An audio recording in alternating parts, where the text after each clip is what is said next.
This is a moment in history. Donald Trump has tried to put himself above the law, and that's not how it works in America.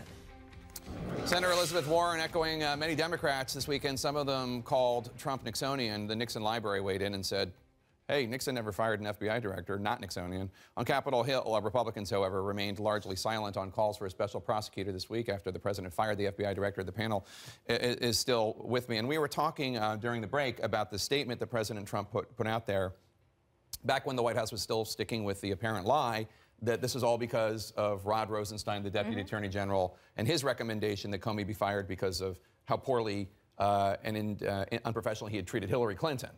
Back when that was the story. That's like 5 years ago, but it was just Tuesday. And the president wrote something in his letter, Bill, that you found stupid, to put it. The president put out a statement, I think it was Tuesday night, in the president's name, where he had this claim that FBI Director Comey had assured him that he was not under investigation when they had met previously.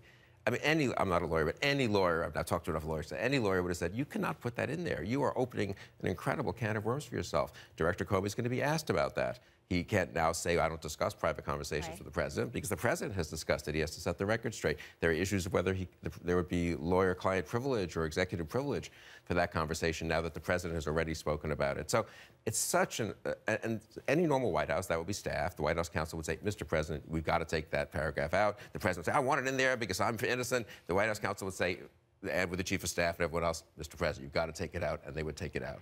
And what's most unnerving, I'd say, to people who've been around government a little bit, is that it stayed in. Trump is ignoring what presumably would be obvious counsel from anyone who knows what he's doing. But then he did the Lester Holt interview, in which he basically admitted that the reason why he fired him is because of the Russia investigation, which is what most people would consider obstruction of justice, because there is a Russia investigation into him. And then he tweeted that he had tapes. So obviously, I hear you on that, but that is like evidence number 1,000 of the fact that he is not taking any counsel from anyone. And truly, if anything, feels like he has a guilty conscience or something out there, because he keeps coming back to an investigation of him in his descriptions of why he's taking the action. Amanda? Here's the problem. When Trump tries to unilaterally clear himself of accusations, he ends up incriminating himself more. This situation is very much like when he posted that tweet about how President Obama allegedly wiretapped him in early February. He was inviting everyone to say, well, gee, were you wiretapped? Did people go to a FISA court to find out what your people were doing? And now he's saying, I have these secret tapes, maybe, that would clear my conversation with Comey. And now we say, well, are there tapes? He cannot defend himself. He's changing the story. And sometimes I ask myself, if he did something really bad, would he be doing anything different? And the conclusion is no. Congresswoman, let me ask you, because Minority Leader Chuck Schumer this morning said that he supported the proposal from Mark Warner that Democrats refuse to vote on an FBI director unless a special prosecutor or special counsel or whatever is named to investigate this matter. I think it remains an open question of what tools Democrats have. You're in the House, where you have fewer tools than they do in the Senate. But beyond appealing to the better angels of the nature of your Republican colleagues, what can you do to try to get some sort of assurance of independence in the investigation? Well, I think there are a couple of things that we can do. One is to keep up the pressure that we've been putting on this administration to be forthcoming and be willing to have an independent investigation.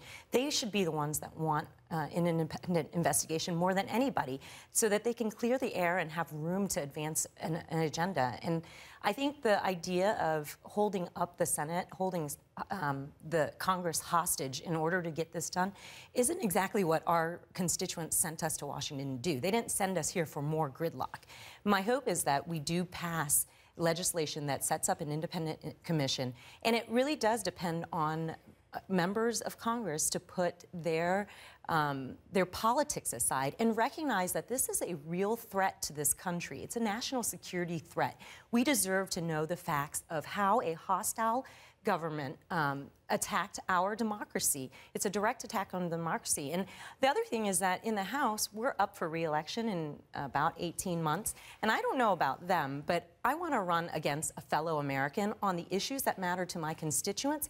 I don't want to be running against the Russians in their misinformation campaign. I just want to put up this quote from the New York Times. Charlie Sykes, who's a conservative talk radio host in Wisconsin, wrote, the real heart of anti-Trumpism, meaning those who are against the resistance, et cetera, is the delight in the frustration and anger of his opponents. Mr. Trump's base is unlikely to hold him either to promises or tangible achievements because conservative politics is now less about ideas or accomplishments than it is about making the right enemies cry out in anguish. Bill, is that fair? I think so. I mean, Richard Nixon held on to, as I recall, like a 28% approval rating in the polls. But think about that. That would be about 2/3 of the Republicans, right, who stuck with him till the very, very end. Why? And I'm old enough, I was in college and grad school then. You know, everyone hated the left that was after him so much that they wanted to rally to Nixon. And there were a few, of course, unjust charges, too. One forgets that in all the chaos of Watergate, things were said that weren't false. So every one of the six one of 5 times there's a false accusation against Trump. And then the anti-Trump forces say, see, the media is unfair. This isn't true, right? And the total missing of the forest for the trees, I think, there. What a great panel. I'm sorry, I have to cut it off. I'll stay around. I want to hear what you have to say.